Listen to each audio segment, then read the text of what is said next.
In 1791, Alexander Hamilton, the first Secretary of the Treasury, drafted a detailed letter of instructions to the newly commissioned commanding officers of the first revenue cutters.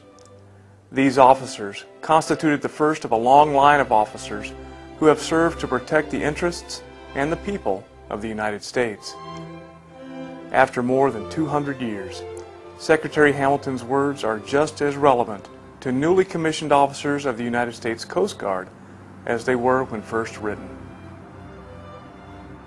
Gentlemen, while I recommend in the highest terms to the respective officers activity, vigilance, and firmness, I feel no less solicitude that their deportment may be marked with prudence, moderation, and good temper. upon these last qualities, not less that the former, must depend the success, usefulness, and consequentially continuance of the establishment in which they are included.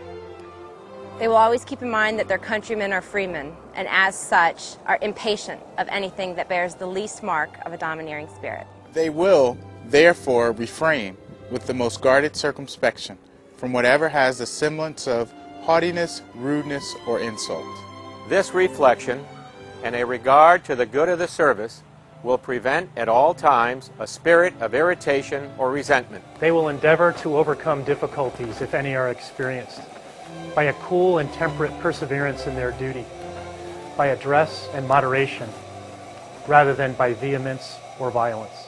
The former style of conduct will recommend them to the particular approbation of the President of the United States, while the reverse of it, even a single instance of outrage or intemperate or improper treatment of any person with whom they have anything to do with, in the course of their duty, will meet with this pointed displeasure and will be attended with corresponding consequences.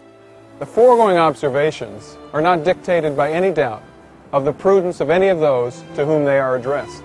These have been selected with so careful an attention to character as to afford the strongest assurance that their conduct will be that of good officers and good citizens.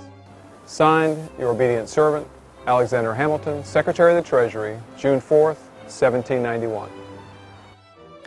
As the Coast Guard has grown and evolved into a 21st century military service, we are ever mindful of these principles set forth by Alexander Hamilton, which continue to guide each and every commissioned officer in the Coast Guard as they continue a legacy of service started by our founding father, Alexander Hamilton.